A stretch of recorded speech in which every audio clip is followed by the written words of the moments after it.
I'm an introverted autistic. I like to recharge on my own. I prefer my own company. I can flex a little bit and move into ambivert territory depending on my mood, energy levels, or context. But for the most part, I'm most comfortable on my own in my room doing an introverted activity. I've often looked at extroverts and I've kind of been a little bit skeptical because they're a lot louder and they're more prone to make me feel overwhelmed because of their extroverted nature. But I've also envied them because they are the life of the party. They're charming. People love speaking to them. They enrapture other people with their energy levels, their confidence, their zeal for life. And so the part of me that is skeptical is also counterbalanced by a sense of longing to acquire these attributes, to be this kind of person, even though I know I'm not wired that way. And I've always assumed that autistics, for the most part, are introverts because we're prone to sensory overwhelm. Social situations can be taxing, and that's kind of the antithesis of an extrovert. However, extroverted autistics do exist. I've encountered them in the wild, and they are a wonder to behold. They hold in their hands two very conflicting natures, the inherent introversion of being autistic, and I'm assuming there that that is a trait. That's my kind of presumption because of the challenges that I've mentioned. And they're also holding that zeal, that energy, that desire to engage socially that extroverts have. And it can be, to some extent, that these extroverts have learned to also mask and maneuver in social settings in a way that is socially acceptable at some cost to their authentic neurodivergent selves. Not all, but some. We all mask and we all compensate and we all find ways to conceal or overcome our neurodivergent related challenges in order to socially succeed. But it seems like extroverts are more adept at it. It becomes more second nature, or they have qualities that can compensate for things that are not socially desirable according to neurotypicals. They bring that energy, they bring that zeal, they bring that sociability that people find charming. And people want to engage with them because for all of their autistic quirks, they are fun to be around. They have, qualities, interpersonal qualities that are appealing to other people. They can be smooth talkers. They have energeticness.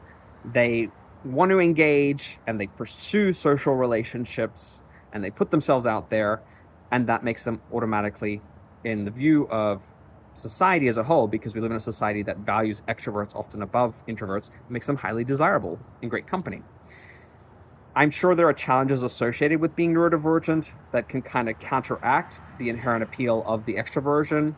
For example, if you're autistic, you might be prone to monologuing about your interests, going on tangents, not reading the room, being too brutally honest or direct. And that can kind of outweigh it. But I think for the most part, charm goes a long way in societies that value extroversion. So whatever the downsides perceived by neurotypicals of being neurodivergent, it seems like the pros can often outweigh the cons for them, and they're more willing to accept and embrace somebody because of their extrovert nature. And this inherent bias towards extroversion does a great disservice to the introverts who do all the great work in the background. And there's a great book on this, Suzanne Cain, Quiet. She talks about this. And so we don't want to just applaud one type. We want to embrace variety. But in the way that society is structured and the way that people's preferences, it seems, in extrovert-leaning societies are, to succeed, you have to have those qualities. You have to be able to put yourself out there, speak confidently, charm people, show interest in them, engage, pursue, invite, and want to have those strong interpersonal connections and do things constantly with people and be engaged with them, right? I don't have that.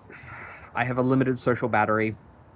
In my free time, I prefer to spend it on my own, recharging from the demands of my life. So I don't have that quality. But, and maybe this is a cop-out in the sense that I'm rejecting myself when I'm all about self-acceptance. I do sometimes wish I could pop a pill and become an extrovert for a day or a week and kind of dip my toes in and have that verve, have that vivid, engaging personality that people are charmed by, and just use it for the tenure, or use it for the length of time in which I'm engaging in a social outing or interaction, so that people see a version of me that's, I guess, more appealing. that's charming them and that they find more relatable and likable. That said, putting that aside, the people who count will accept you regardless of whether you're an extrovert or an introvert. So you don't need to necessarily become an extrovert to be liked. Yes, you're probably going to be more popular in a society that leans more towards extroverts, but who you are inherently is what needs to be seen and valued. And if people can't see that and value it, that can be something said about presenting that more actively. Doesn't mean necessarily being extrovert, but putting that on display and letting people have an authentic taste of you. Modulate, don't mask, just kind of adjust, read the room and adjust according to the room. But I'm not asking that or suggesting that you should completely conceal who you are, but kind of pick your audience, pick your timing, and let people see that. And again, regardless of whether you're an introvert or an extrovert, the right people will see you for who you are and value that. Are you an introvert? Are you an extrovert? Are you autistic or ADHD? How does that show up for you? Do you find sometimes they clash? Do they harmonize? And how do people respond to it? I would love to hear about your experiences.